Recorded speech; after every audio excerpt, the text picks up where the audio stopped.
ఉండాలంటే మీరు తీసుకునే రిఫార్మ్స్ అంటే ఏం చెప్తారు sir?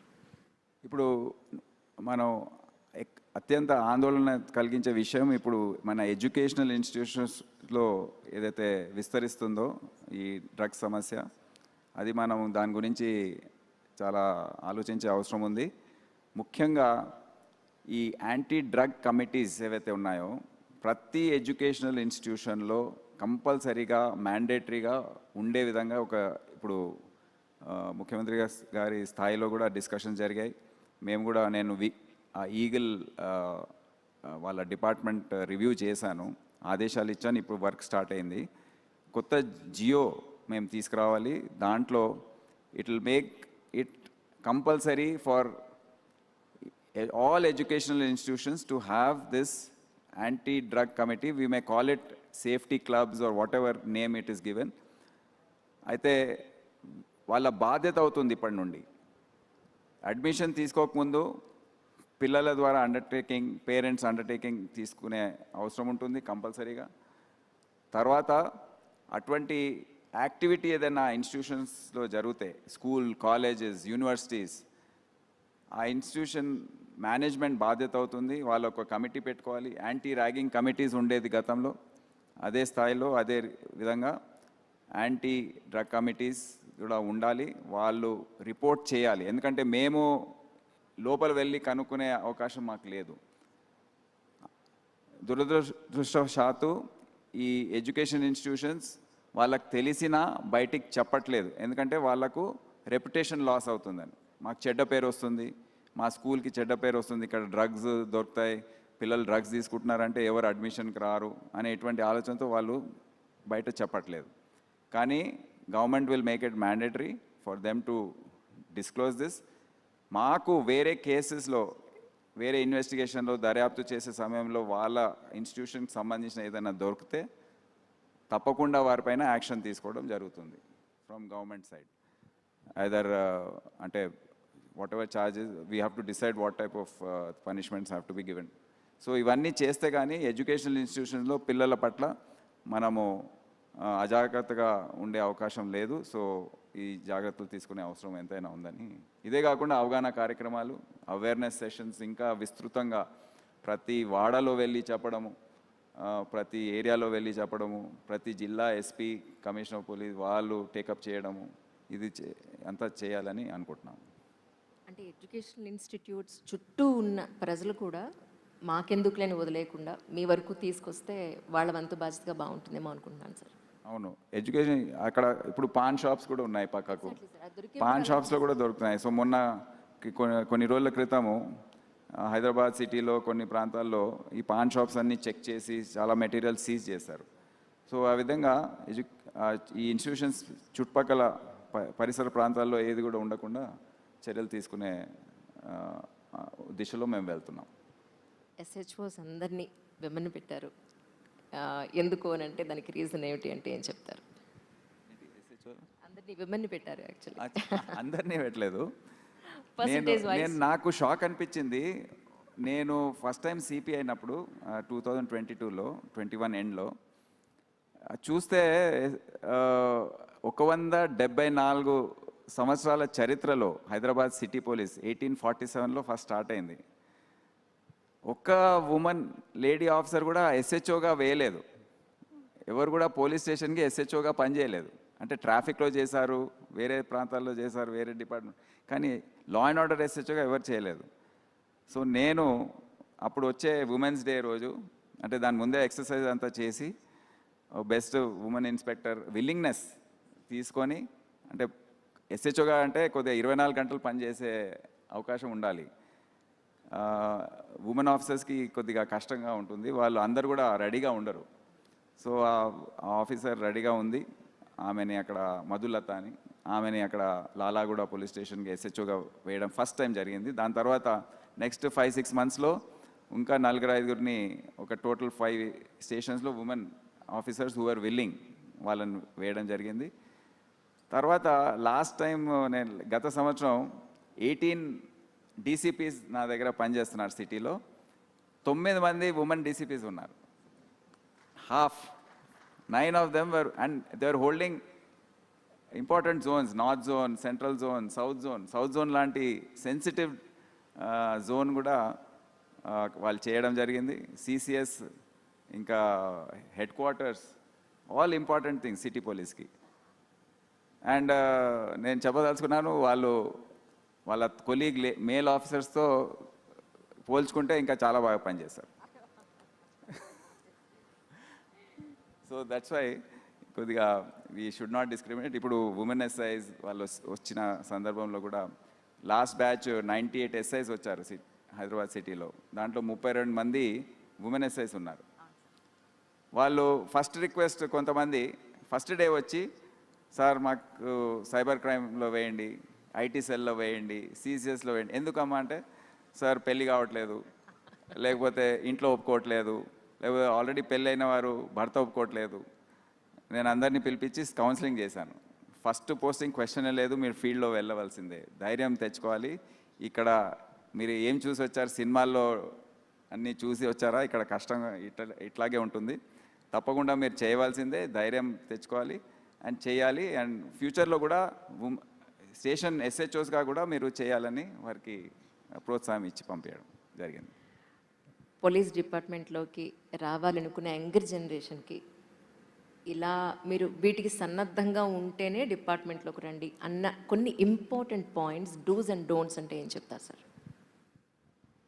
Police department or government service itself and police department ప్రత్యేకంగా ఈ పబ్లిక్ సర్వీస్ చేయాలనే ఆలోచన కడుపు లోపల నుండి వచ్చే ఒక ఆశ ఏదైతే కొంతమందికి ఉంటుందో, అది లేకపోతే రావద్దని నేను విజ్ఞప్తి చేస్తున్నాను. ఎందుకంటే ఇక్కడ వేరే ఆలోచనతో రావద్దని కూడా నేను పబ్లిక్గా బహిరంగంగా కూడా నేను చెప్పాను. ఇక్కడ ఏదో డబ్బు సంపాదన, లేకపోతే మాకు పవర్ ఉంటుంది, మేము దాన్ని వాడుకొని ప్రజల దగ్గర ఎక్స్ట్రాక్ట్ చేద్దాము, ఆ ఆలోచనతో వస్తే సరే కొన్ని రోజులు నడుస్తుంది, కానీ మీకు చెడ్డ పేరు, ఏదో రోజు ఏసీబీ ట్రాపో సస్పెన్షనో ఏదో ఒకటి జరుగుతూ ఉంటుంది. ఇవన్నీ ఇబ్బందులు పడే బదులు మీరు వేరే ఒక పాన్ షాప్ పెట్టుకున్నా దీనికన్నా ఎక్కువ సంపాదించవచ్చు. దయచేసి ఇక్కడ రాకండి. So that is the main thing. ఆ ఇంటెగ్రిటీ, ఆ ప్యాషన్ ఫర్ సర్వీస్ ఉంటే కానీ యూ స్టడీ యువర్ సెల్ఫ్. వేరే ఆప్షన్స్ కూడా ఉన్నాయి కదా.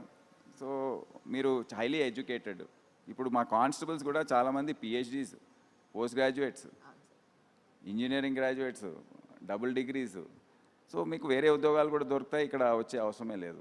సో ఇదొకటి కూడా ఈ అంచనా వేసుకొని వస్తే బాగుంటుందని. ఎందుకంటే మీకు ఇక్కడ వచ్చి మళ్ళీ వేరే బిజినెస్ పెట్టుకున్నారనుకోండి, ప్రజలకు బాగా ఇబ్బంది కలుగుతుంది, అన్యాయం జరుగుతుంది, అండ్ అఫ్కోర్స్ డిపార్ట్మెంట్ చెడ్డ పేరు వస్తుంది అండ్ గవర్నమెంట్ చెడ్డ పేరు వస్తుంది. Absolutely sir. 2028 మీరు రిటైర్ అయ్యే లోపల నేను ఖచ్చితంగా చేయాలి అనుకున్న కొన్ని ఇంపార్టెంట్ వర్క్స్ అంటే ఏం చెప్తారు సార్? ఇప్పుడు నేను గమనించింది ఏంటంటే, ఒక ఫ్రెండ్లీ పోలీసింగ్ కాన్సెప్ట్ అని పెట్టి మా ఆఫీసర్స్ కొద్దిగా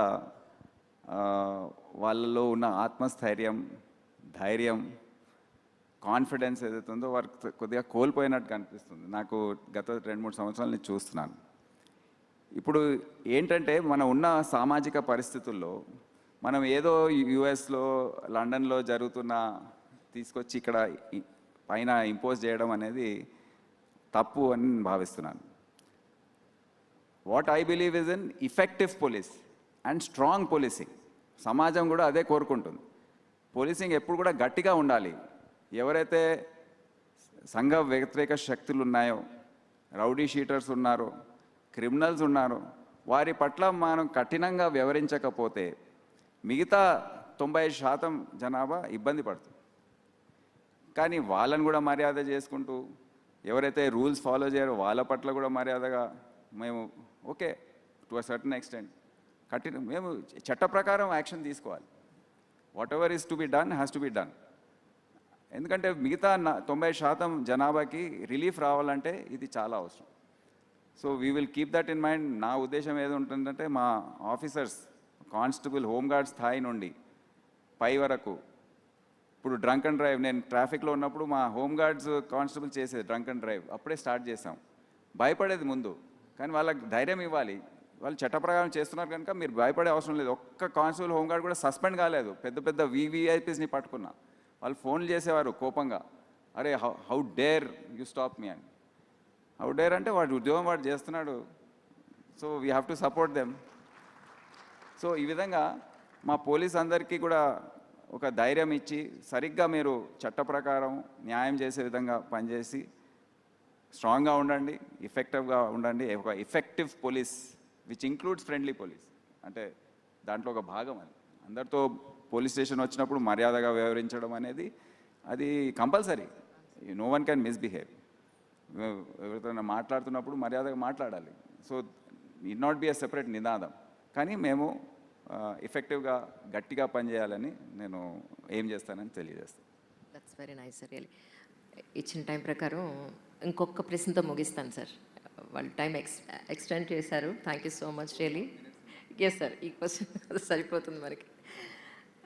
యాక్చువల్లీ మీ ఉద్దేశం ప్రకారం మీరు పోలీస్ డిపార్ట్మెంట్లోకి ఐపీఎస్ అయిన తర్వాత వచ్చాక మీరు ఒక ఎయిమ్ పెట్టుకునో నేను ఇలా ఉండాలి అనో అనుకున్న దానికి ఇప్పుడు ఇంకొక 2 years రిటైర్ అయ్యే ఈ జర్నీ అంతా చూసుకుంటే ఒక సివిల్ సర్వెంట్ బాధ్యత చాలా పెరిగింది అని అనిపించిందా మీ ఉద్దేశ ప్రకారం? సమాజంలో వాల్యూ తగ్గింది అని అనిపించిందా అంటే మీరేమంటారు సార్? సమాజం అనేది మారుతూ ఉంటుంది. అది ఇప్పుడు ఆ రోజుల్లో ఉన్న సామాజిక విలువలు ఇప్పుడు ఉండకపోవచ్చు. అంటే ఏదో చెడ్డగా అయిపోయానని నేను చెప్పట్లేదు. అది జనరేషనల్ చేంజ్. ఇప్పుడు జెన్ జీ, ఆల్ఫా అంటున్నారు. ఇప్పుడు వారు మన ఇంట్లోనే చూస్తున్నాం మనం ఏ విధంగా వ్యవహరిస్తారు. అదే సేమ్ రిఫ్లెక్షన్ మేము సర్వీస్లో మా కానిస్టేబుల్స్లో, ఆఫీసర్స్లో, ఎస్ఐల్లో, ఐపీఎస్ ఆఫీసర్స్లో కూడా చూస్తున్నాం. సో వాళ్ళ ఆలోచన తీరు వేరే. వాళ్ళకు ఉన్న ఇన్ఫర్మేషన్ మాకు ఆ రోజుల్లో దాంట్లో 5-10% కూడా ఉండకపోవచ్చు. వాళ్ళకి ఇప్పుడు ఏదైతే వాళ్ళు సోషల్ మీడియాలో ఇదంతా చూస్తుంటారో వాళ్ళకు చాలా ఎక్కువ ఇన్ఫర్మేషన్ వాళ్ళ దగ్గర ఉంది. వారు ఏ విధంగా అయితే ఇష్యూస్ని చూస్తారో, అర్థం చేసుకుంటారో, totally it's different from what we use to perhaps. So ఇది అర్థం చేసుకోవాలి. ఓవర్ 35 years, నేను నా 35th year సర్వీస్, 3.5 decadesలో అప్పుడు ఈ విధంగా ఉండేది. ఇప్పుడు చూసుకుంటూ వచ్చాం. So we should have the empathy and the large heartedness to understand ఈ మార్పు ఏదైతే ఉందో. ఓకే, ఇప్పుడు ఈ ఎస్పీ ఈ విధంగా వ్యవహరిస్తున్నాడు, ఎందుకు ఊరికే ఆయన వెంటబడద్దు. ఆయన జనరేషనే ఆ విధంగా ఆలోచిస్తుంది. సో కొద్దిగా ఎంపతితో కొద్దిగా అకామిడేషన్ చేస్తూ వారిని గైడ్ చేసి సరైన దారిలో పెట్టడం అనేది ఉద్దేశంగా ఉంటుంది. అండ్ కొద్దిగా నేను ఏసీబీలో కూడా పనిచేశాను. అప్పుడు చాలా కంప్లైంట్స్ వచ్చేది. ఆలోచించేది నేను, అది ఎందుకు ఇంత తొందరపడుతున్నారు వీళ్ళు, ఏంటి, ఎందుకు, అవసరమా? కానీ వాళ్ళ ఆలోచన వేరే తీరుగా ఉంది. మేము ఆ రోజుల్లో ఇప్పటివరకు ధైర్యం కూడా చేయలేదు. ఓకే, సో ఈ విధంగా we have to understand, put them on the right path. And definitely ఈ జనరేషనల్ చేంజ్ ఏదైతే ఉందో, ఆలోచన తీరు ఏదైతే ఉందో, అది అర్థం చేసుకునే అవసరం ఎంతైనా ఉంది. Thank you so much sir. Once again such a wonderful conversation. మరొక్కసారి వేటు న్యూస్ వారికి కూడా నా ధన్యవాదాలు తెలియజేసుకుంటున్నాను. Thank you sir, once again thank you so much. Thank you very much, sir. DGP's blueprint for Telangana a decade from now. ఈ అద్భుతమైన session, మీ బ్లూప్రింట్, మీ విజన్ అందించినందుకు thank you sir. May I call upon doctor Rohit, managing director Homeo Care International, to please come forward and present a memento and shawl to the Honorable DGP గారు.